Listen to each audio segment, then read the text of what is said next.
पौराणिक कथाओं के अंतर्गत महाभारत की कथा भाग 7वां लक्षाग्रह षड्यंत्र। दिव्य योग तथा शकुनी के छल कपट से कौरवों और पांडवों में वैर की आग प्रज्वलित हो उठी।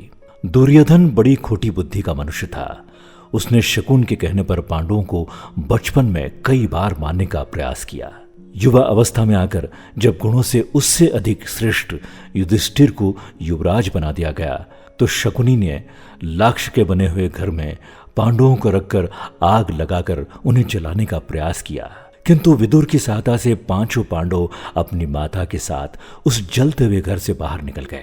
अपने उत्तम गुणों के कारण युधिष्ठिर हस्तिनापुर के प्रजाजनों में अत्यंत लोकप्रिय हो गए।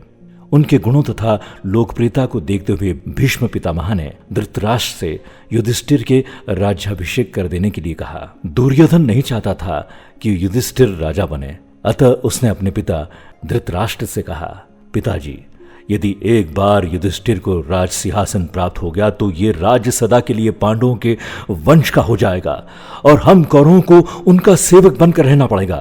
इस पर धृतराष्ट्र बोले, वत्स दुर्योधन, युधिष्ठिर हमारे कुल के संतानों में सबसे बड़ा है, इसलिए इस राज्य पर उसी का अधिकार है। फिर भीष्म तथा प्रजाजन भी उसी को राजा बनाना चाहते हैं। हम इस विषय में कुछ भी नहीं कर सकते।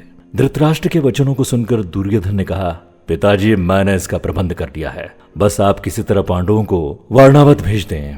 दुर्योधन ने वारणावत में पांडवों को निवास के लिए पुरोचन नामक शिल्पी से एक भवन का निर्माण करवाया था, जो कि लाख, चर्बी, सूखी घास, मंजू जैसे अत्यंत ज्वलनशील पदार्थों से बना था। दुर्योधन ने पांडवों को उस भवन में जला डालने का षड्यंत्र रचा था।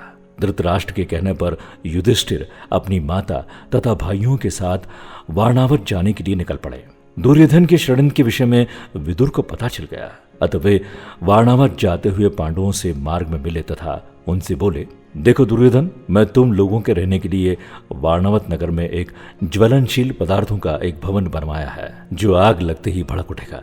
इसलिए तुम लोग भवन के अंदर से वन तक पहुंचने के लिए एक सुरंग अवश्य बनवा लेना, जिससे कि आग लगने पर तुम लोग अपनी रक्षा कर सको। मैं सुरंग बनाने वाले कारीगर चुपके से तुम लोगों के पास भेज दूंगा। तुम लोग उस लक्षागृह में अत्यंत सावधानी के साथ रहना। वारणावत में युधिष्ठिर ने अपने चाचा विदुर के भेजे गए कारीगर की सहायता से गुप्त सुरंग बनवा लिया। पांडव नित्य आखेट के लिए वन जाने के बहाने अपने छिपने के लिए स्थान की खोज करने लगे।